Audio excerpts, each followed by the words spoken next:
He was in his Chapter 1. Jean Valjean.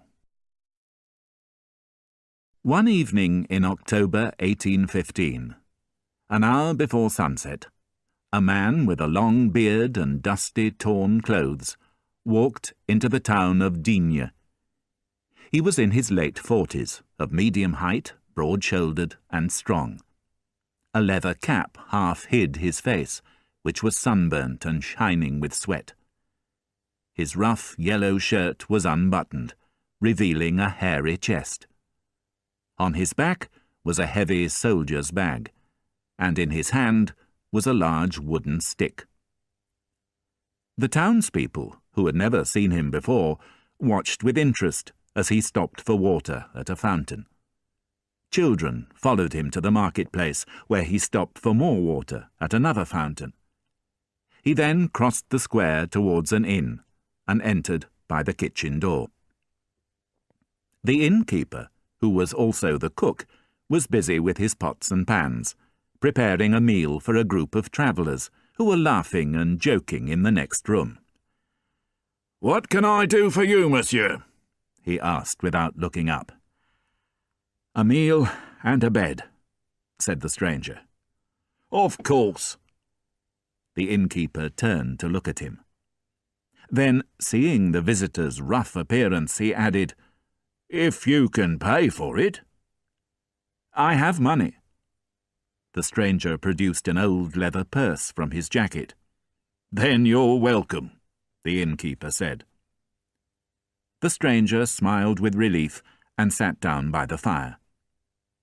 He did not see a young boy run out with a note that the innkeeper had quickly written. He did not see the boy return a short time later and whisper something to the innkeeper. "When will the meal be ready?" the stranger asked. "I'm sorry, monsieur," the innkeeper said. "You can't stay here. I've got no free rooms." "Then put me in a stable. All I need is a quiet corner somewhere. After dinner—" "You can't eat here either," the innkeeper interrupted. "I haven't enough food." "What about all that food in the pots?" The innkeeper approached, and bending towards the man said in a fierce whisper, "Get out. I know who you are. Your name is Jean Valjean. You've just been released from prison. I can't serve people like you here." The man rose without another word, picked up his bag and stick, and left. Outside it was growing dark, and a cold wind was blowing from the mountains in the east. The man looked around, desperate for somewhere to spend the night. He tried another inn, but the same thing happened. He knocked on the doors of people's houses, but news of his arrival had quickly spread, and nobody would offer him shelter from the cold. He even tried sleeping in a garden, but was chased away by a dog. Finally, he found himself in the cathedral square. He shook his fist at the church, and then, cold and hungry, he lay down on a stone bench by the doorway. A few minutes later, an old woman came out of the cathedral and saw him lying there. "What are you doing?" she asked. He answered angrily, "Can't you see? I'm trying to sleep." "On this bench? In this cold wind?" "I've slept for 19 years on a piece of wood. Now it's stone. What's the difference?" "Why don't you go to an inn?" "Because I haven't any money," he lied. The old woman opened her purse and gave him a few coins. Then she said, "Have you tried everywhere?" "I've knocked at every door." "What about that one, over there?" she said, pointing across the square to a small house beside the bishop's palace. The Bishop of Digne was a kind old man who, many years earlier, had given his palace to the town hospital. He lived a simple life, with his sister, Mademoiselle Baptistine, and his old servant, Madame Magloire, and he was much loved by the people in the town. He trusted everyone. His doors were never locked, so that anybody who needed his help could find him easily. That evening, Madame Magloire was chatting with Mademoiselle Baptistine before serving the meal. "People say there's a stranger in town," she said. "The police say that he looks dangerous, and it would be better for everyone to lock their windows and doors." "Brother," Mademoiselle Baptistine turned to the bishop who was sitting by the fire, "did you hear what Madame Magloire was saying?" "Something about a dangerous stranger walking the streets?" he asked with an amused smile. "This is no joke," Madame Magloire said. "The man is in rags, and has an evil look on his face. Everybody in the town agrees that something terrible will happen tonight. And your sister agrees with me that this house isn't safe. If you like, I can make arrangements now to get a lock put on the door." Before the bishop could reply, there was a heavy knock on the door. "Come in," said the bishop. The door opened, and Jean Valjean, the stranger, walked in. Madame Magloire trembled open-mouthed with fear, while Mademoiselle Baptistine rose from her seat with alarm. The bishop, however, looked calmly at his unexpected visitor. "My name is Jean Valjean," the stranger said before anybody could speak. "I've been in prison for 19 years. They let me out 4 days ago. I've been walking all day, and nobody in this town will give me food or a bed for the night. A woman saw me lying on a stone bench across the square and suggested that I come here. So, here I am. What is this place? Is it an inn? I've got money. Will you let me stay?" "Madame Magloire," said the bishop, "will you please prepare another place at the table for this gentleman?" Valjean took a step forward. "No, you don't understand," he said. "I've spent 5 years in prison for violent robbery. Another 14 years for trying to escape 4 times. I'm a dangerous man." "Madame Magloire," the bishop went on, "you must put clean sheets on the bed in the spare room." Madame Magloire, an obedient servant, left the room without protest. The bishop turned to the man. "Sit down and warm yourself, monsieur. Supper will soon be ready." Jean Valjean's face, which had been hard and fierce, suddenly softened. "You really mean it?" he asked, his voice trembling with childish excitement. "You'll let me stay? I'm a dangerous criminal, but you called me monsieur. I don't believe it. May I ask your name, sir? Are you an innkeeper?" "I'm a priest," said the bishop, "and this is where I live." "A priest?" Valjean said, sitting by the fire. "So I don't have to pay?" "You can keep your money," the bishop replied. During dinner, Mademoiselle Baptistine looked at Valjean kindly while the bishop talked about the local cheese-making industry. Valjean was so hungry that at first he paid no attention to anyone. Soon, however, he began to relax and looked around the room. "This is not the house of a rich man," he thought, "and the travellers in the inn eat better than this." But then he looked at the table and saw the beautiful silver candlesticks, knives, and forks. After dinner, the bishop said good night to his sister, picked up one of the 2 candlesticks, and handing the other to his guest, said, "I'll show you to your room, monsieur." Valjean followed the bishop upstairs into a bedroom. This was the bishop's bedroom.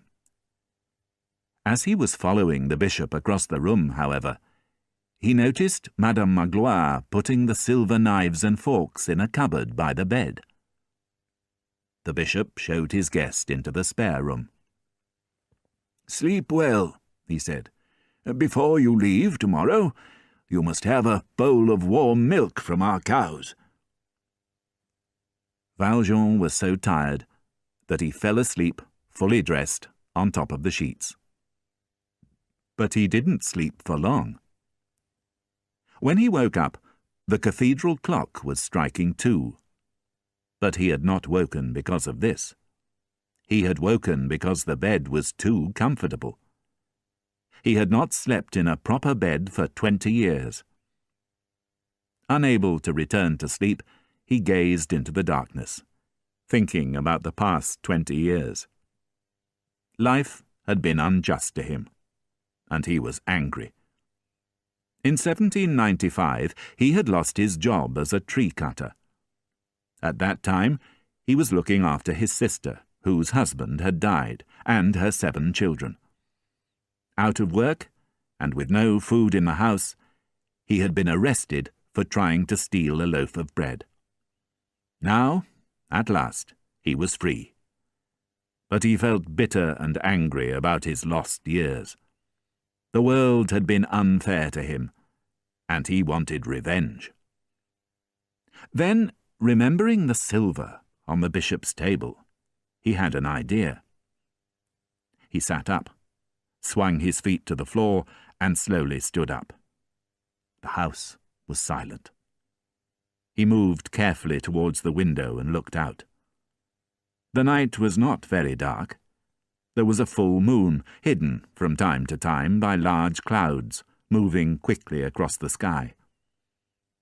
After studying the garden, he decided that escape would be easy. He turned back to the room, picked up his bag, and took out a short iron bar, sharpened at one end. He then put his shoes into the bag, and grasping the iron bar in his right hand, he moved quietly towards the door of the bishop's bedroom. It was half open. The bishop had not closed it. Valjean stood listening. There was no sound. He gave the door a gentle push and crept into the bedroom. Just as he reached the side of the bishop's bed, the moon came out from behind a cloud and filled the room with light. Valjean gazed down at the bishop's gentle, sleeping face and felt a kind of terror. He had never before seen such peace, such kindness, such trust. He suddenly turned away and moved quickly to the cupboard. The first thing he saw when he opened the door was the basket of silver. He grabbed it, hurried back to the spare bedroom, picked up his stick and bag, climbed out of the window, emptied the silver into his bag, and threw the basket into the garden. A minute later, he climbed the garden wall and disappeared into the trees. Early the next morning, while the bishop was studying the flowers in his garden, Madame Magloire ran out of the house with a look of alarm on her face. "Monseigneur, do you know where the silver basket is?" "Yes," said the bishop. "I found it in one of the flower beds." "But it's empty," she cried. "Where's the silver?" "Oh, you're worried about the silver. I don't know where that is." "Heaven save us! It's been stolen," she cried. "The man who came last night, he's run off with our silver." The bishop, who had been bending sadly over a plant damaged by the basket, looked up and said gently, "I think I was wrong to keep the silver for so long. It really belongs to the poor. I should have given it away a long time ago." Later that morning, as the bishop and his sister were having breakfast, there was a knock on the door. 4 men walked into the room. 3 of them were policemen. The 4th was Jean Valjean. "Monseigneur," the sergeant in charge of the group began. Valjean raised his head with surprise. "Monseigneur?" he repeated. "I thought he was a priest." "Silence," said one of the policemen. "This is the Bishop of Digne." The bishop, meanwhile, had moved towards the group of men and was smiling at Jean Valjean. "I'm delighted to see you again, dear friend," he said. "But what about the candlesticks? I gave you those as well. Don't you remember? They're silver like the rest, and worth at least 200 francs. Did you forget to take them?" Jean Valjean's eyes widened with disbelief. "Monseigneur," said the sergeant, "do I understand that this man was telling the truth? We found this silver in his bag, and he told you—" The bishop finished the sentence for him. "That an old priest had given it to him. Yes, he was telling the truth. So, this man isn't a thief?" The sergeant looked as surprised as Valjean. "Not at all. So, you can let him go at once." The policeman let go of Valjean's arms. He moved his feet nervously, uncertain of what to say at first. Then he murmured, "Am I really free to go?" "Of course," said the bishop. "But this time you mustn't forget your candlesticks." He fetched them from a shelf and gave them to Valjean. "Now, go in peace," he said softly. The policeman left, but Valjean did not move. He did not know what to think. The bishop walked up to him and said in a low voice, "Don't forget that you've promised to use the money to make yourself an honest man." Valjean, who did not remember having made such a promise, was silent. "Jean Valjean," the bishop continued, "I've bought your soul from the devil and have given it to God." Jean Valjean left the town and ran into the countryside, blindly following lanes and paths, not realizing that he was running in circles. He was filled with a strange kind of anger, but he did not know why. Finally, as evening fell, he sat on the ground, exhausted, and gazed across the fields at the distant mountains, wishing that he was back in prison. When he had been angry at the world, he had felt calm and sure of himself. But now, for the first time in 20 years, a man had shown him great kindness, and he did not know what to feel. Suddenly he heard the sound of singing. A boy of about 10 years old was coming along a footpath with a small box on his back and dirty knees showing through holes in his trousers. As he sang, he threw a coin into the air and caught it before it fell. Not noticing Jean Valjean sitting by the side of the path, he threw the coin higher into the air. This time, however, he did not catch it, and it rolled along the ground towards Valjean, who immediately put his foot on it. The boy, unafraid, walked up to Valjean. "Please, monsieur, may I have my coin?" "What's your name?" asked Valjean. "Petit Gervais," said the boy, smiling trustfully. "I'm a chimney sweep, and that money's all I have." "Go away," said Valjean. "Please, monsieur, that's my money." Valjean lowered his head and did not reply. "My money!" the boy cried. "My piece of silver, my coin!" Valjean seemed not to hear him. The boy seized his collar and shook him. "I want my money!" he cried. Valjean slowly raised his head and stared with a sort of amazement at the child. Then, reaching for his stick, he said, "Go to hell!" The boy, suddenly afraid of the mad, fierce look in Valjean's eyes, turned and ran.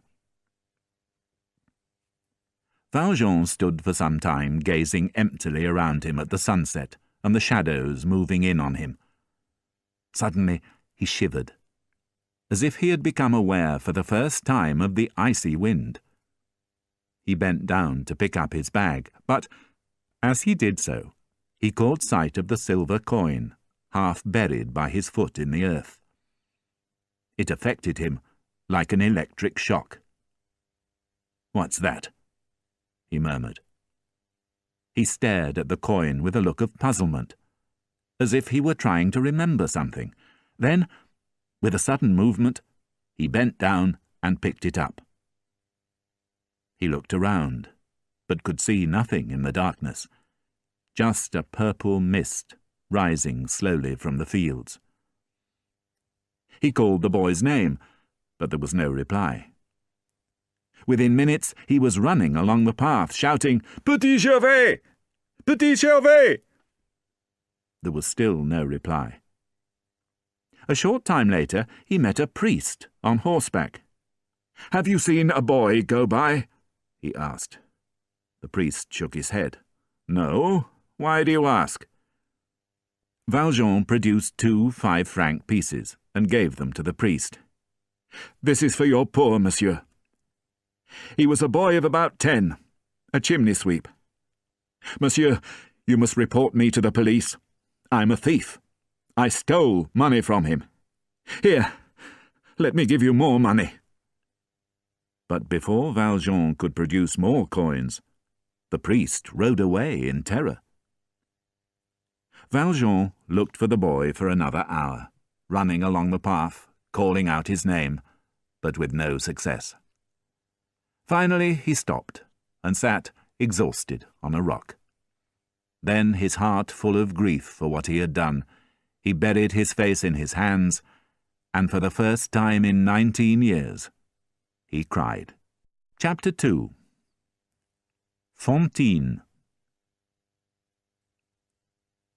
On a spring evening in 1818, in the village of Montfermeil, not far from Paris, 2 little girls were playing on a swing outside a small inn. Their mother, a big, red-haired woman with a plain face, sat on the doorstep of the inn watching them.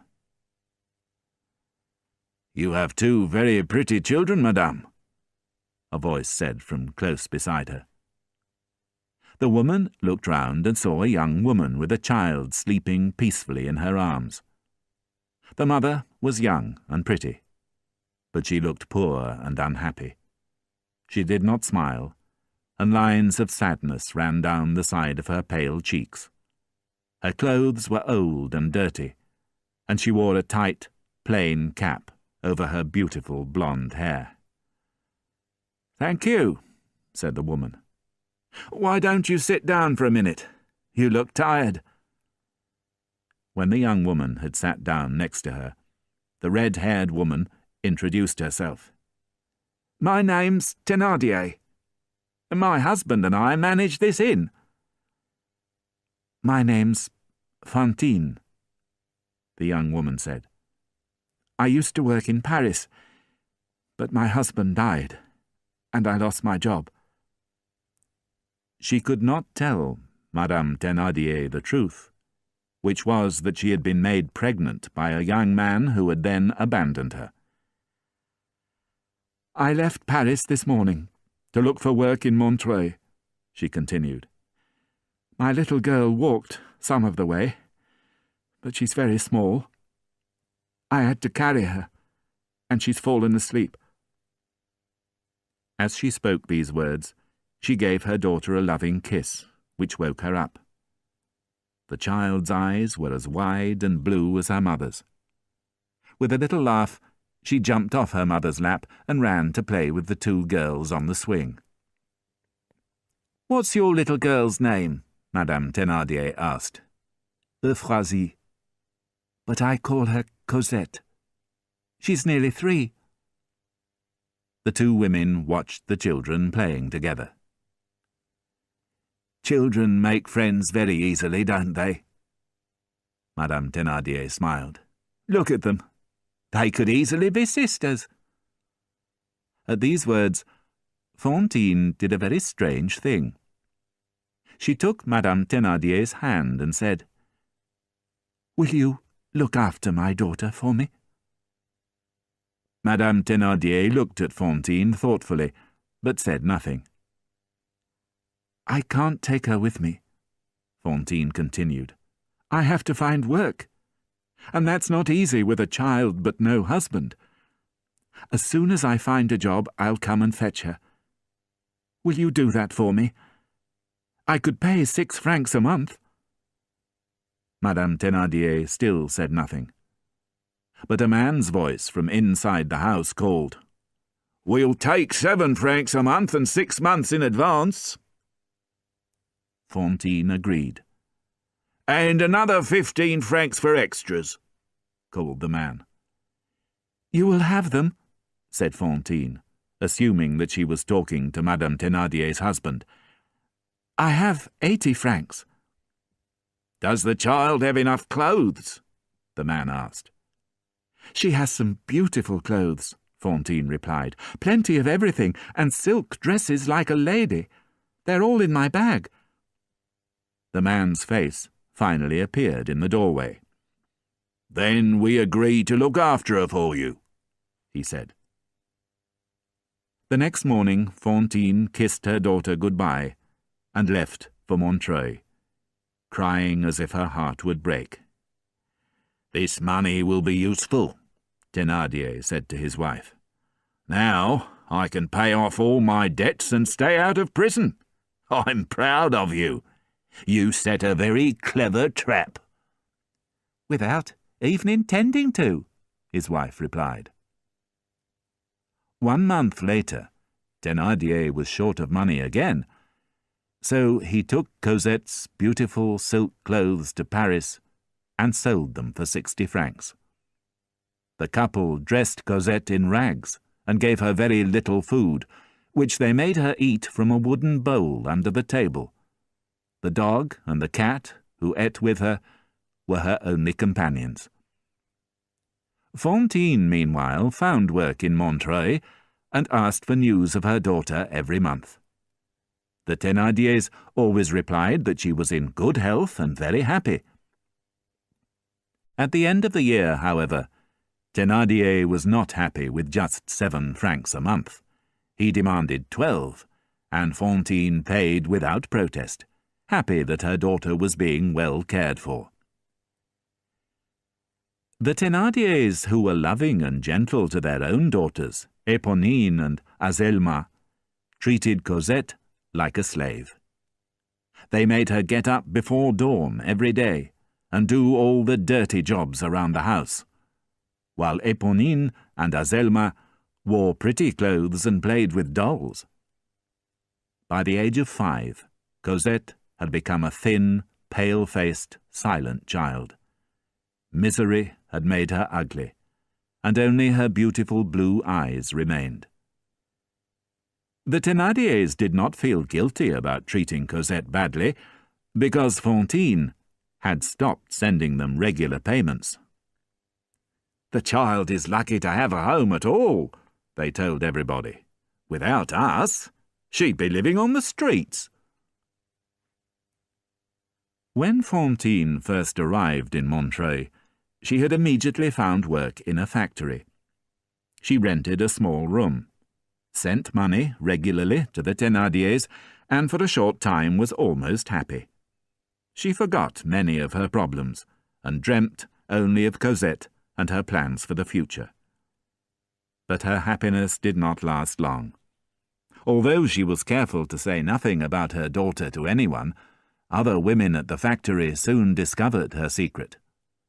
An unmarried woman with a child was a terrible thing in those days, and Fantine lost her job. She tried to find work as a servant, but no one would employ her. She finally managed to earn a little money sewing shirts, but she was unable to send money regularly to the Thénardiers. That winter, Fantine saved money by not having a fire, and developed a small, dry cough. By the following winter, her debts had increased. The Thénardiers wrote her a frightening letter in which they told her that Cosette had no clothes, and that they needed 10 francs immediately to buy her a new dress. Fantine, who did not have 10 francs, but who was afraid that her daughter would freeze to death, went to the barber's shop. She took out her comb and let her blonde hair fall down to her waist. "Such beautiful hair," the barber said. "How much will you give me for it?" Fantine asked. 10 francs. "Then cut it off." After selling her hair to the barber, Fantine was able to buy a woolen dress, which she sent to the Thénardiers. The Thénardiers, however, were very angry. They had wanted money, not clothes. They gave the dress to their daughter Éponine, and Cosette went on shivering. A few weeks later, Fantine received another letter from the Thénardiers. This time, they wanted 40 francs, because Cosette was very ill and urgently needed medicine. Fantine felt desperate. She did not know how to obtain such a large sum of money.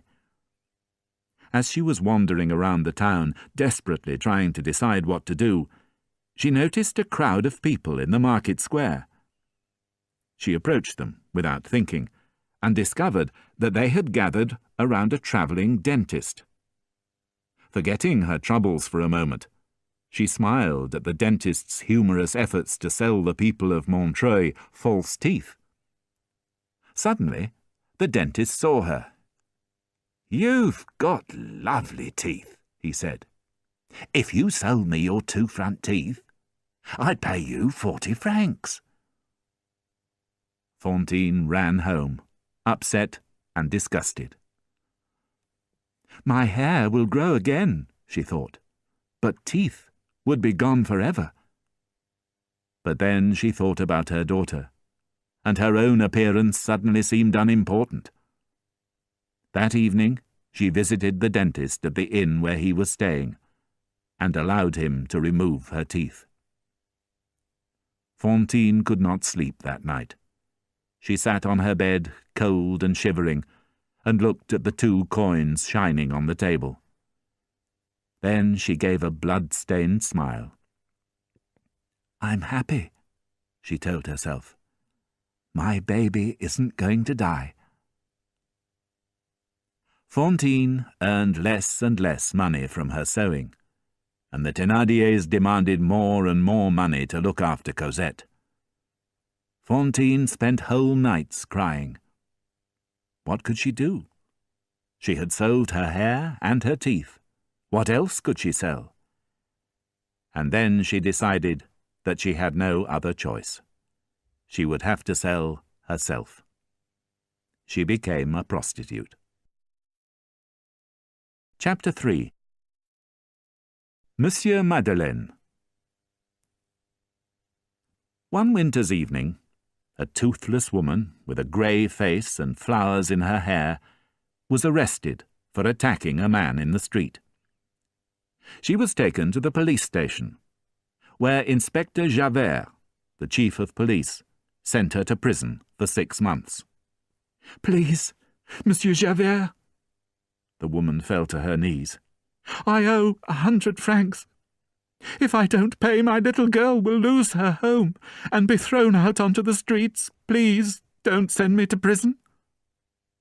Javert listened to her coldly, then ordered a policeman to take her away. While the policeman was trying to drag her to her feet, however, a voice from the shadows said, "One moment, please." Javert looked up and saw Monsieur Madeleine, one of the most important people in the town. Monsieur Madeleine had arrived mysteriously in Montreuil one December evening in 1815. He had no money, but he had a revolutionary idea. He knew a cheap and efficient method of manufacturing glass.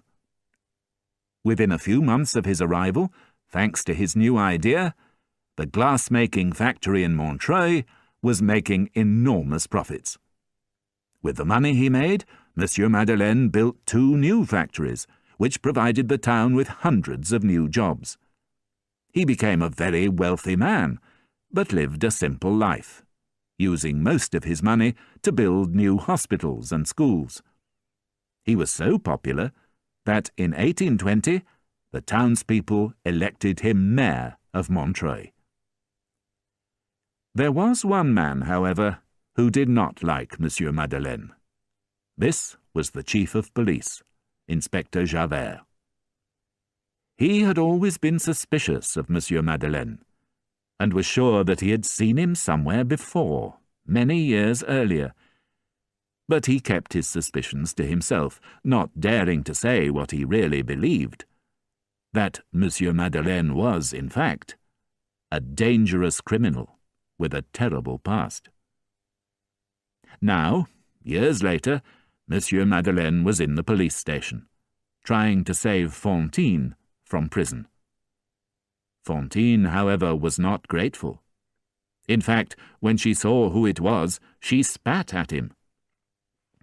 "You own the factory where I used to work," she shouted at him. "I lost my job because of you. Now, I've become a bad woman. But what choice did I have? I'll never get my daughter back if I don't make money." The mayor turned to Inspector Javert and said in a soft, firm voice, "This woman must be released." "That's impossible," Javert replied. "She attacked a man in the street, a respectable citizen. And now I've just seen her spit at you, the mayor of our town. A woman like this deserves to be punished." "But I saw what happened in the street just now," Monsieur Madeleine said. "It was the man's fault, not this woman's. You should arrest him, not her." Javert argued with Monsieur Madeleine for some time, but finally gave in. He walked angrily out of the room, leaving the mayor and the prostitute alone together. Fantine trembled, as confused as Javert had been. The man who had just saved her from prison was also the man who had caused all her troubles. The devil had suddenly decided to be kind, and she did not know what to think. "I heard what you said," Monsieur Madeleine said to her. "I honestly didn't know that you had lost your job. But I'll try to help you now. I'll pay your debts and arrange for your child to return to you. I'll give you all the money you need. I'll make you happy again. And I promise that in the eyes of God, you have never been a bad woman." Fantine gazed at Monsieur Madeleine with tears in her eyes. After all her pain and suffering, she had, for the first time in her life, found kindness in another human being. At last she would be cared for, and she could look forward to a life of happiness with Cosette. Without a word, she fell to her knees and kissed the back of Monsieur Madeleine's hand. Monsieur Madeleine sent the Thénardiers 300 francs and told them to send Cosette to Montreuil immediately. Thénardier, thinking that Fantine had suddenly become rich, wrote back and demanded 500 francs. Monsieur Madeleine sent the money, but the Thénardiers found even more dishonest excuses for not sending Cosette back. The weeks passed, and although she was happier than she had been for a long time, Fantine caught a fever. Months of poverty and misery had made her ill, and she soon became so weak that she was unable to leave her bed. "When shall I see Cosette?" she kept asking Monsieur Madeleine when he visited her. "Very soon," he would reply, and her pale face would light up with joy. One morning, as Monsieur Madeleine was making preparations to leave for Montfermeil and to fetch Cosette himself, he had a visitor. Inspector Javert walked into his office. and stood in silence, waiting for him to look up from his work. "Well, Javert, what is it?" Monsieur Madeleine finally said. "I've come to apologize, Monsieur Madeleine," the inspector replied. "What are you talking about?" "I've treated you unjustly. I was angry with you 6 weeks ago when you told me to release that woman. I wrote to the police headquarters in Paris and told them about you." "Told them what about me?" "Forgive me, Monsieur Madeleine, but I believed you were a man called Jean Valjean. He was a prisoner I saw 20 years ago when I worked at a prison in Toulon. After being released from prison, this Valjean stole some silver from the Bishop of Digne and robbed a small boy on a public footpath. We tried to catch him, but he disappeared. When you arrived in Montreuil, I felt sure that you were this man. But now I know I was wrong, and I'm sorry. You will, of course, dismiss me from my job, as I've shown that I don't deserve your trust." Monsieur Madeleine, looking hard at Javert without expression, said quietly, "I'm afraid I don't understand." "The police headquarters in Paris told me that Jean Valjean was arrested last autumn for stealing apples," Javert explained. "He'd changed his name to Champmathieu, and had lived for several years in the village of Ailly-aux-Cloches. 2 ex-prisoners from Toulon recognized him as Jean Valjean. I visited the man in Arras prison, and I saw for myself that he is indeed Jean Valjean. Of course, he denies everything, but that's not surprising.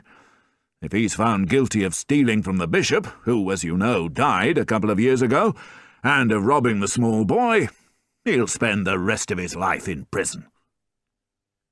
Monsieur Madeleine looked down at his papers. "This matter is of no interest to me, Javert," he said casually. "I'm sure you have other work to do." "I was going to the man's trial in Arras tomorrow," Javert said. "But after this conversation you must dismiss me." Monsieur Madeleine rose to his feet. "Javert," he said, "you're an honourable man. You made one small mistake, that's all. I want you to continue your excellent work as Inspector of Police." He offered Javert his hand, but the inspector refused to take it.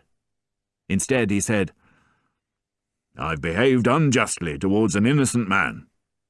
I cannot shake his hand."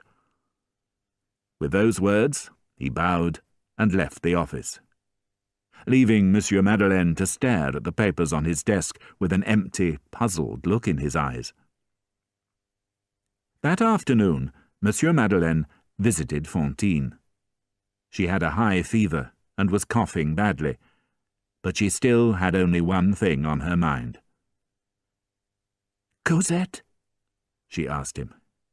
"Very soon," he assured her. He sat by her bed for an hour, and then, having told the nurses to look after her, he returned to his home. He stayed awake all night, thinking of Javert's story about Champmathieu. The reader has probably already realized that Monsieur Madeleine was really Jean Valjean, and Monsieur Madeleine, as we shall continue to call him for this part of the story, knew that he could not let Champmathieu go to prison for crimes he had not committed. He knew, although he was not happy to admit this, that he would have to go to Arras and tell the truth. He would lose everything that he had worked so hard to achieve. He would also have to break his promise to Fantine about bringing Cosette from Montfermeil. But what choice did he have? The truth was more important than anything else. The next morning, Monsieur Madeleine set off on the long journey to Arras. It took him more than 12 hours, and when he arrived, he discovered that Champmathieu's trial had already started. The courtroom was full, but because he was such an important man, Monsieur Madeleine was allowed to sit behind the judge's chair. He watched as several witnesses swore on the Bible that the man standing before the judge was Jean Valjean. Champmathieu, a large, simple-minded man, denied everything when his chance came to speak. But the crowd thought he was trying to be funny. The courtroom filled with laughter, and Champmathieu began to laugh himself, which did him no good at all. Finally, having heard all the evidence, the judge called for silence. He was preparing to announce his decision when Monsieur Madeleine, pale and trembling, stood up and said, "That man is not Jean Valjean." An excited whisper went around the courtroom as everybody recognized Monsieur Madeleine. Monsieur Madeleine waited for the whispers to stop, before announcing in a loud, clear voice that he was Jean Valjean. At first, no one believed him, but he managed to persuade the court by skillfully questioning each of the witnesses, revealing personal information that only the real Jean Valjean could have known.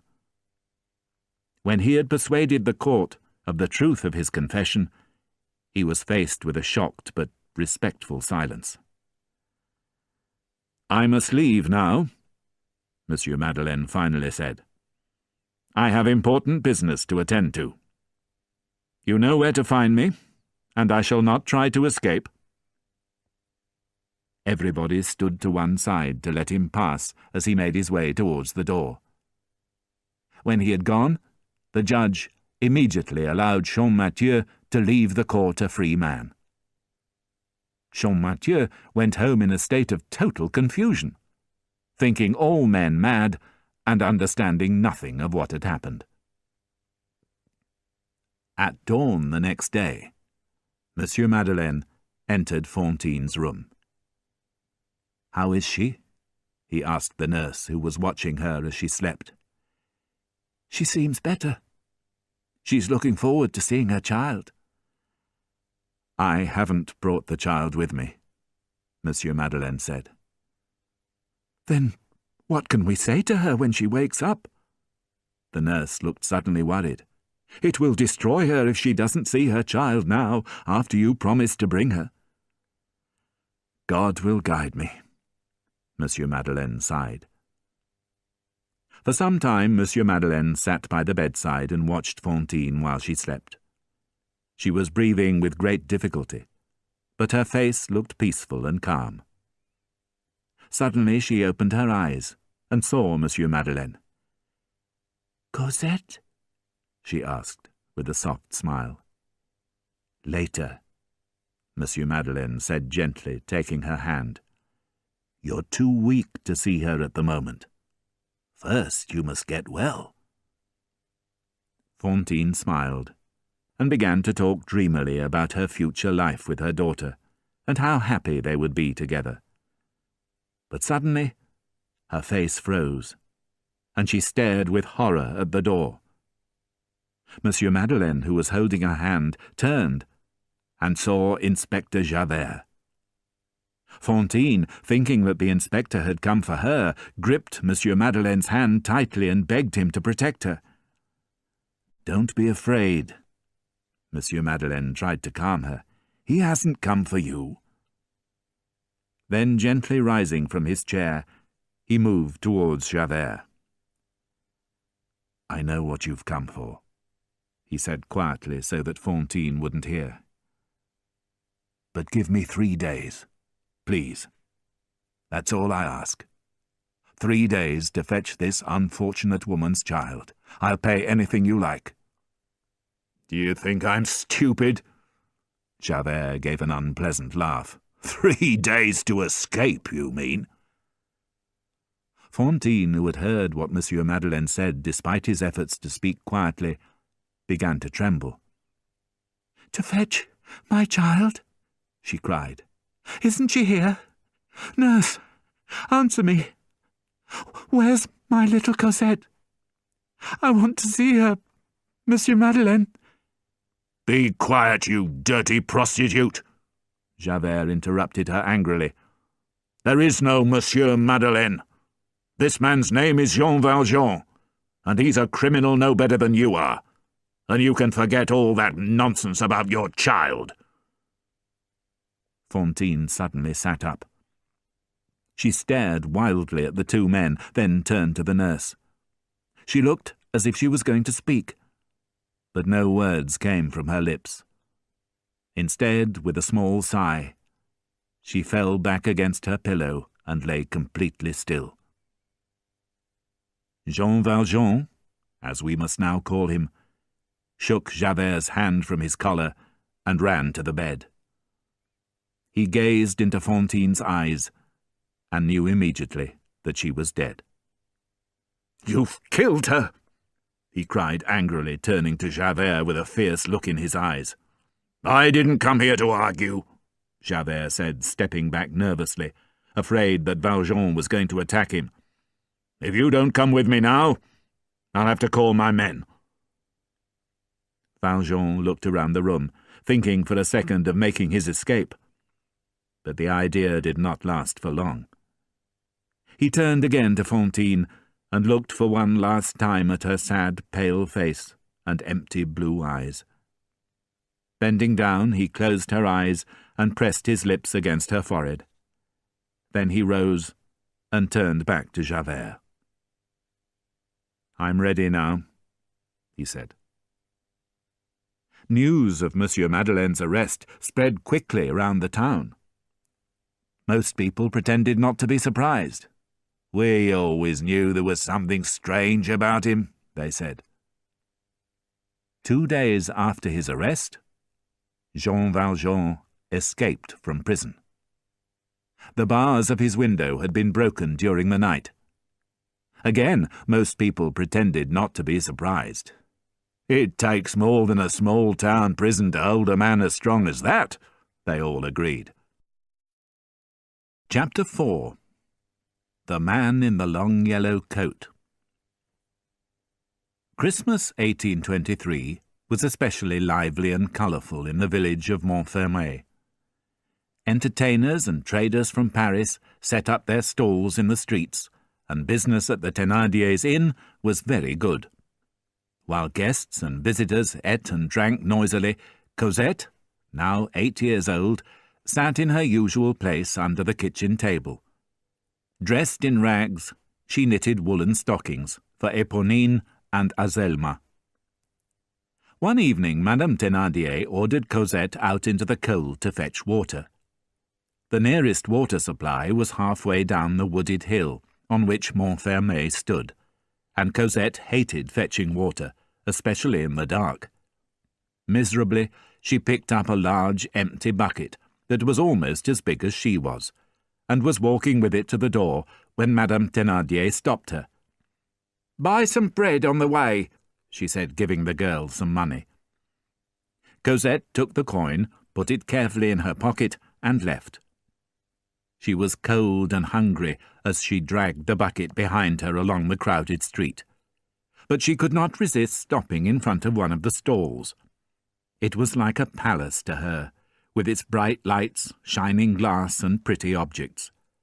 But the object that most attracted Cosette's attention was a large golden-haired doll in a beautiful long pink dress. All the children in Montfermeil had gazed with wonder at this doll, but nobody in the village had enough money to buy it. Cosette gazed at the doll for several minutes, but remembering her job, she sighed and continued on her way. She had soon left the colourful lights and the happy laughter of the village behind her, and was running down the hill into the frightening darkness of the wood. Finding the stream, she bent forward and began to fill her bucket. She did not notice the coin that Madame Thénardier had given her for the bread fall out of her pocket into the water. When the bucket was full, she gripped the handle with her tiny frozen hands and tried to pull it back up the hill. But the bucket was so heavy that after a dozen steps she had to stop for a rest. She managed a few more steps and stopped again. Her progress became slower and slower. She was almost at the end of her strength, and she was still not out of the wood. Leaning against a tree, she cried aloud, "Oh, God, help me!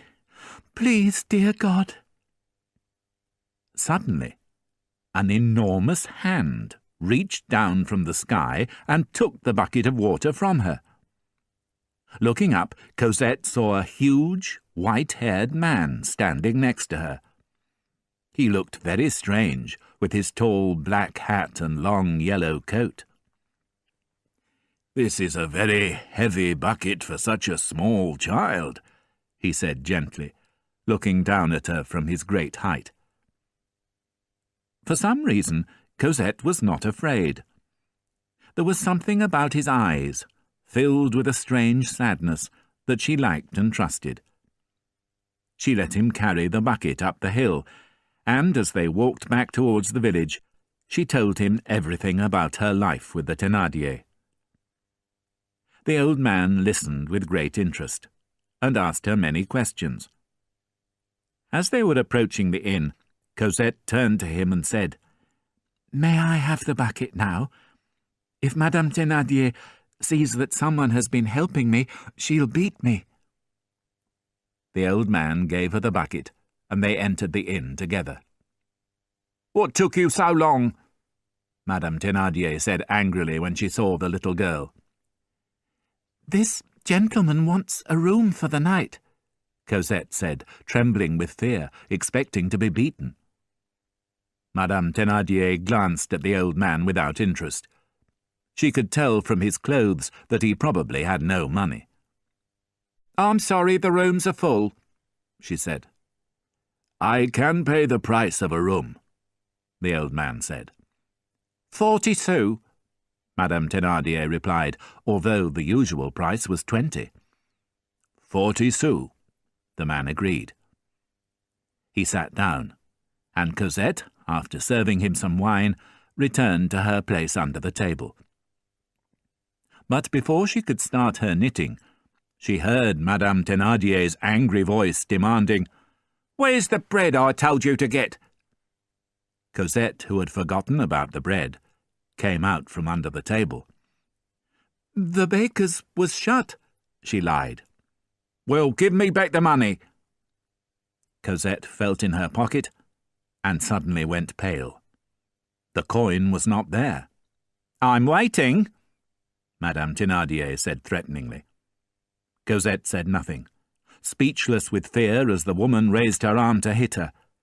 But before she could deliver the blow, the old man, who had seen everything, interrupted her. "Madame, I've just noticed this on the floor. It must have fallen from the child's pocket." Madame Thénardier took the coin the old man held towards her and walked away. At that moment, the door opened and Éponine and Azelma appeared. They were two healthy girls, the old man noticed, dressed in warm clothes and with pink, healthy cheeks. After hugging and kissing their mother, they sat on the floor by the fire and played with a doll. Cosette, who had returned to her place under the table, looked up from her knitting and watched them sadly. A short time later the girls grew bored with their game. They left the doll on the floor and went off to play with a baby cat. Cosette, checking that no one was watching, reached out and picked up the doll. She turned her back on the room and began to play with it, hoping that no one could see what she was doing. Her happiness did not last long, however. The two girls, when they saw Cosette with their doll, ran crying to their mother. Madame Thénardier rushed across the room towards Cosette, who, afraid that she would be punished, put the doll gently on the floor and began to cry. "What's the matter?" the old man said, rising to his feet. "Can't you see?" Madame Thénardier said, red with anger. "That nasty little girl, who isn't even my own daughter, who I feed and look after out of the kindness of my heart, has been playing with my daughter's doll." "I don't understand," the old man said. "She's touched it with her dirty hands." Then, hearing Cosette crying, She turned to the little girl and shouted, "Stop that noise!" The old man left the inn, and minutes later returned with something in his hands. The beautiful doll from the stall across the road. "Here," he said softly, placing it gently on the floor in front of Cosette. "It's for you." There was a sudden silence in the room. Madame Thénardier, Éponine, and Azelma stood absolutely still. The drinkers at the other tables paused, glasses halfway to their lips, and stared with disbelief.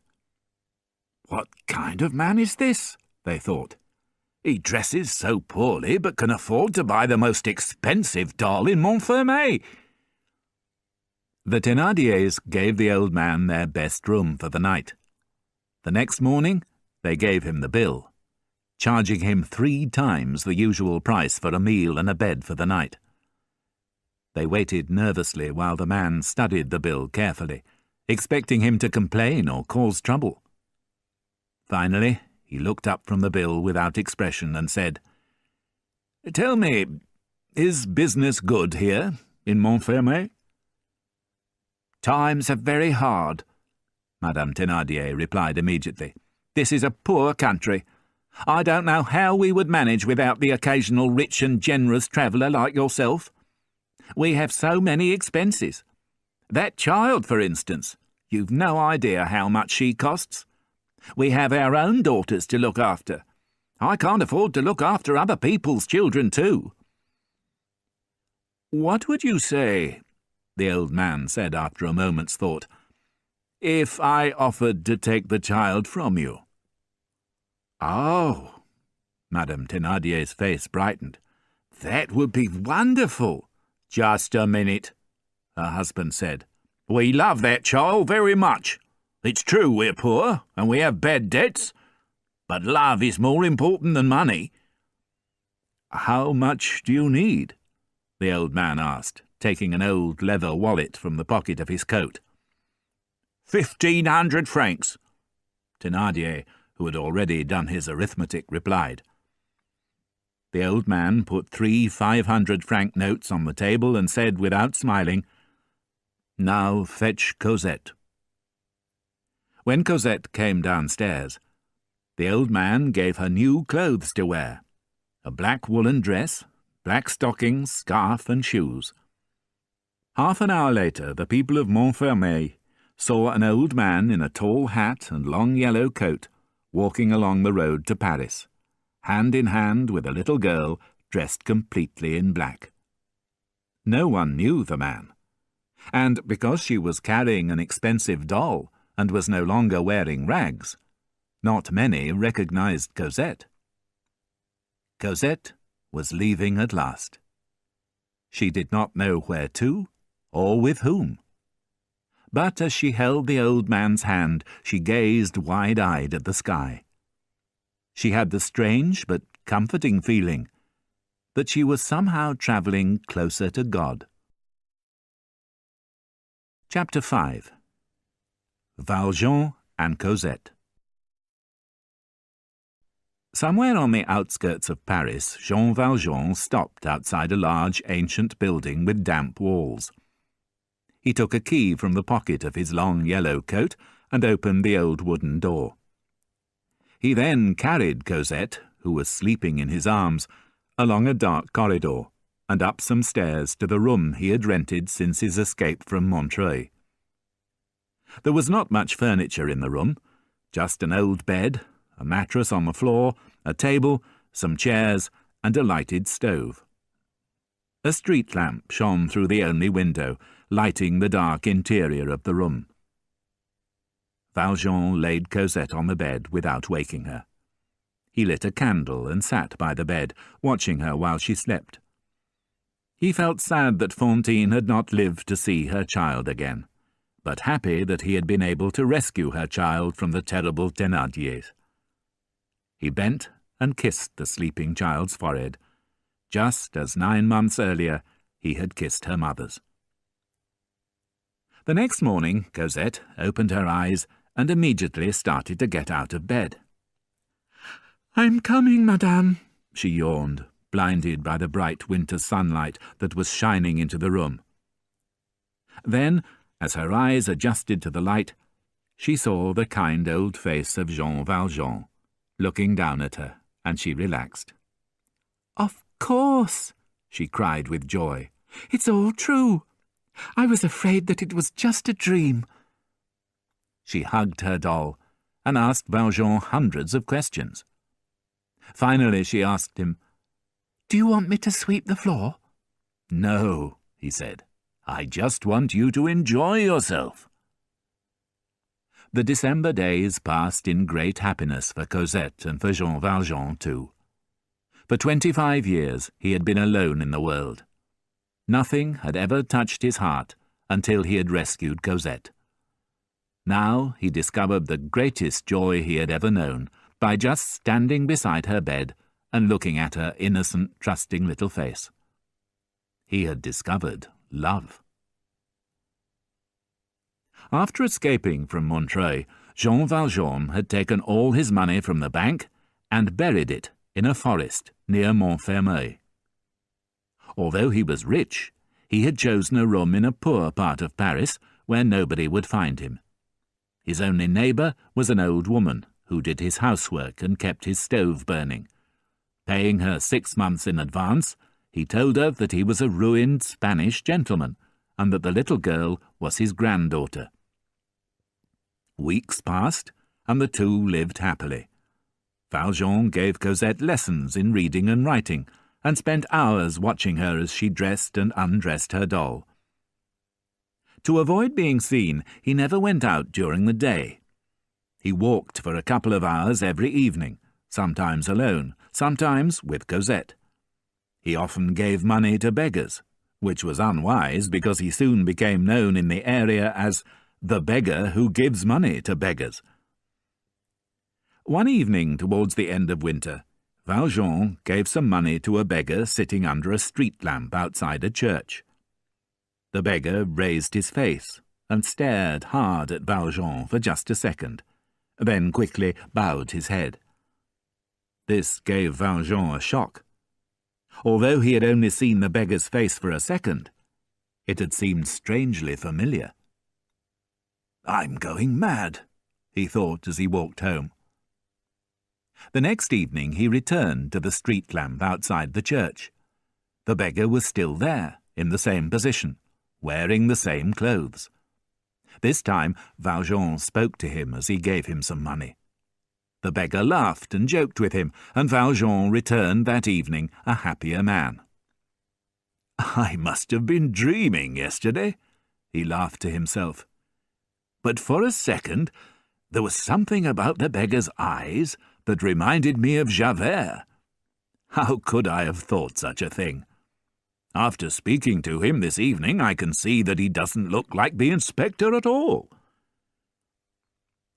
A few evenings later, while he was giving Cosette a reading lesson in his room, Valjean heard the front door of the house open and close. This was unusual. The old woman, the only other person who lived in the building, always went to bed before nightfall. Valjean signalled to Cosette to keep quiet. Someone was coming up the stairs. He blew out the candle, and just as he was kissing Cosette on the forehead, the footsteps stopped. Valjean did not move. He sat in his chair with his back to the door and held his breath. A few minutes later, having heard only silence, he turned round. A light was shining through a crack in his door. Someone with a candle was standing outside his room. Several minutes passed, and then the light disappeared. Valjean quietly lay down on the mattress on his floor, but he could not close his eyes all night. At daybreak, as he was falling asleep at last, he heard footsteps in the corridor outside his room again. Running to the door, he put his eye to the large keyhole and saw the back view of a man who was walking towards the stairs. A tall man in a long coat with a stick under his arm. Valjean's heart almost stopped beating, and he began to sweat. Javert, he breathed to himself. Valjean spent all day making preparations to leave. It was too dangerous for him and Cosette to stay there another night. That evening, he went downstairs and looked up and down the street.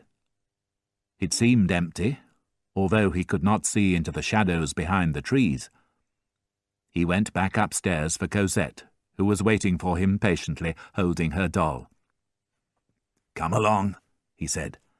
"It's time to leave." Cosette took his hand and went with him down the stairs.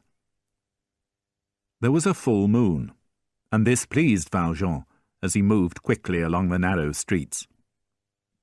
By keeping close to the walls in the shadows, he could clearly see what was happening in the light. After a while, he felt confident that he and Cosette were not being followed.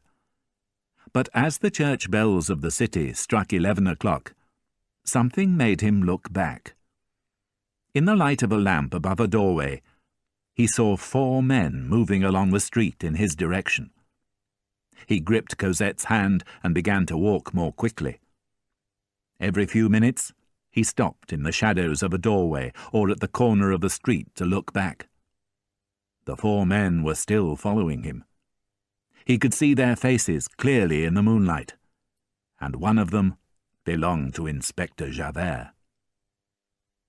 By now, Cosette was exhausted. Valjean picked her up and ran with her through a confusing system of alleys until he came to a bridge. On the other side of the river, he stopped at the entrance of a high-walled alley and looked back. He could see 4 figures in the distance on the far side of the bridge. Walking more slowly now, thinking he was safe from his pursuers, Valjean followed the alley until he came to a lane that seemed to lead away from the city. He walked along this lane for a long time until, to his horror, he discovered his way blocked by a high wall. There was no way forward. But as he was turning back, he saw movements in the distance and the flash of moonlight on metal. 7 or 8 soldiers were moving slowly along the lane in his direction.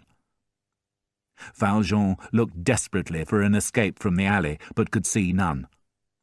On one side of him was a tall building, all its doors and windows covered with metal bars.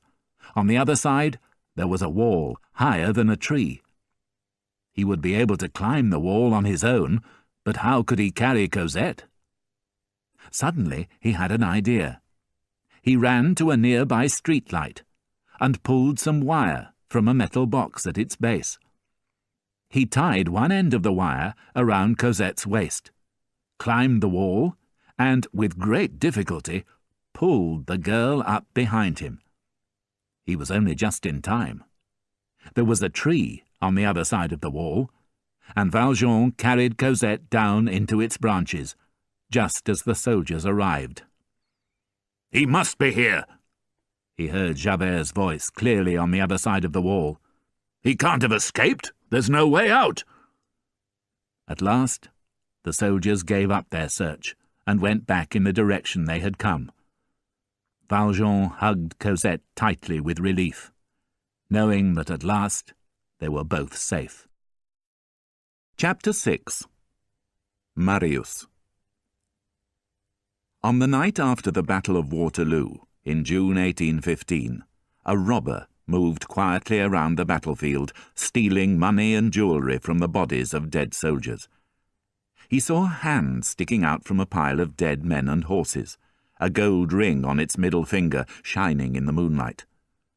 The robber took the ring, but as he turned to leave, the hand grabbed his jacket. The robber pulled the body from the pile of bodies and saw that he had rescued a French officer. The man had a terrible wound in his head, but he was still alive. "Thank you," the officer whispered. "You've saved my life. What's your name?" "Thénardier," the robber replied. "I shall not forget that name," the officer replied. "And you must remember mine. My name's Pontmercy."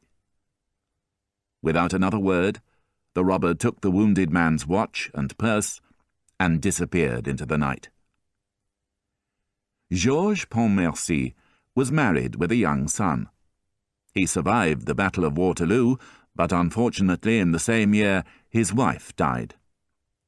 His father-in-law, Monsieur Gillenormand, was a very wealthy man, but the two men hated each other. Monsieur Gillenormand hated everybody who liked Napoleon. He thought that Pontmercy was no better than a beggar, a penniless adventurer who only wanted his money.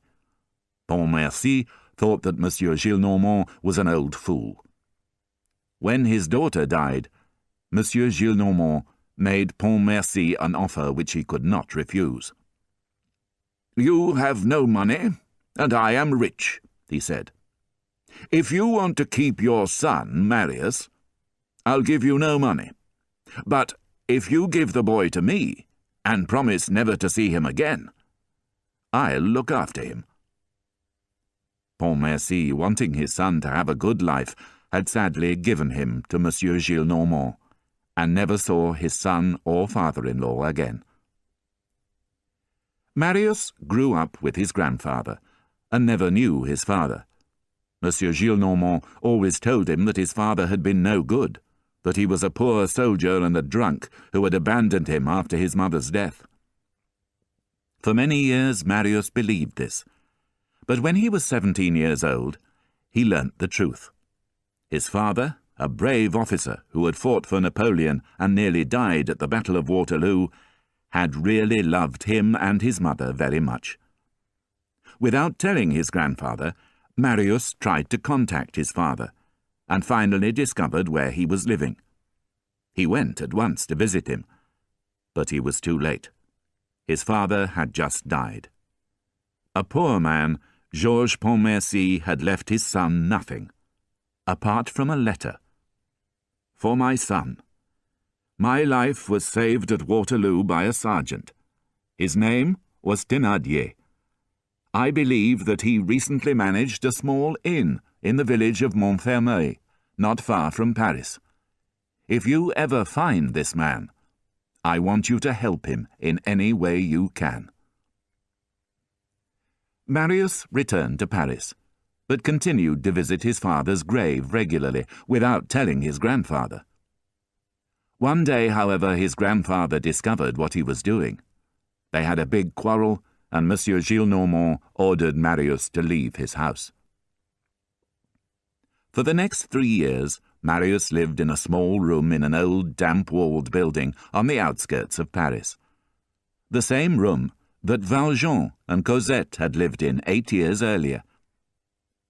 He gave up studying law and earned his living by working in a bookshop and helping to write dictionaries. He did not earn very much money, but it was enough for the rent and simple meals. He rarely bought new clothes, but he was proud of the fact that he had never been in debt. His grandfather often tried to send him money, but Marius always returned it. He hated his grandfather for the unjust, cruel way he had treated his poor father.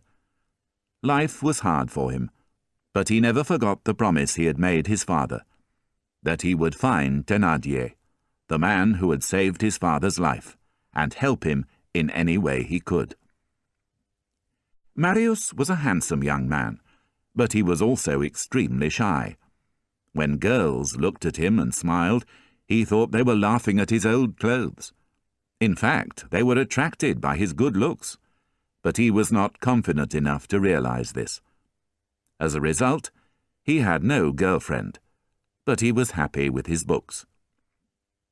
"You shouldn't stay alone all the time," his good friend Enjolras said to him. "You should get out more. Give the girls a chance. They'd be good for you, Marius. Otherwise you'll turn into a priest." Marius paid little attention to his friend and continued his quiet life of work, study, and daily walks. While walking around his part of the city, Marius had noticed an elderly man and a young girl in the Luxembourg Gardens. They always sat next to each other on the same bench. The man, who was perhaps 60, had white hair and a serious but friendly-looking face. The girl, who was aged 13 or 14, always wore the same badly cut black dress. She was very thin, almost ugly, but Marius noticed that she had lovely blue eyes. They seemed to be father and daughter. Marius saw this couple frequently on his regular walks in the gardens, but although he was very interested in them, they seemed not to notice him at all. The girl was always talking happily, while the man said very little. He just looked at the girl from time to time with an affectionate, fatherly smile. Enjolras had often seen the couple too. "Do you know who they are?" Marius asked him one day. "I call the man Monsieur Leblanc, because of his white hair, and the girl Mademoiselle Lanoire, because of her black dress," his friend replied. For almost a year, Marius saw the old man and the young girl daily in the same place at the same time. Then, for some reason, Marius stopped going to the Luxembourg Gardens. When he returned, one summer morning 6 months later, he saw the same couple sitting on the same bench. But something amazing had happened. The man was the same, but the thin, plain girl of 6 months earlier had become a beautiful young woman. Her rough black dress had been replaced by one of fine black silk. She had soft brown hair, pale, smooth skin, deep blue eyes, and a lovely smile that lit up her face like sunshine. She looked up when Marius passed for the second time, and gave him a casual glance. Marius, however, walked on, thinking of other things. For the next few days he passed the bench in the gardens without looking at her. Then one day, as he was passing, thinking about nothing in particular, the girl looked up at him, and their eyes met. A second later she looked away, and Marius walked on, but, in a strange way, he knew his life had changed. What he had experienced in that moment was not the honest, innocent gaze of a child. It was something more than that. Whatever it was, Marius sensed that after that moment, his life would never be the same. The next day Marius returned to the Luxembourg Gardens wearing his best clothes. He walked around slowly, stopping to look at the ducks on the lake, then casually approached the bench where Mademoiselle Lanoire and her father were sitting. As he walked past, he kept his eyes fixed on the girl, but she did not seem to notice him. She was talking quietly to her father, and Marius could hear the soft, exciting murmur of her voice.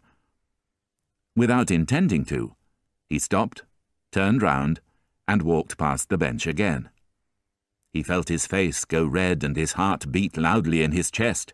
He was sure this time that she had watched him as he passed.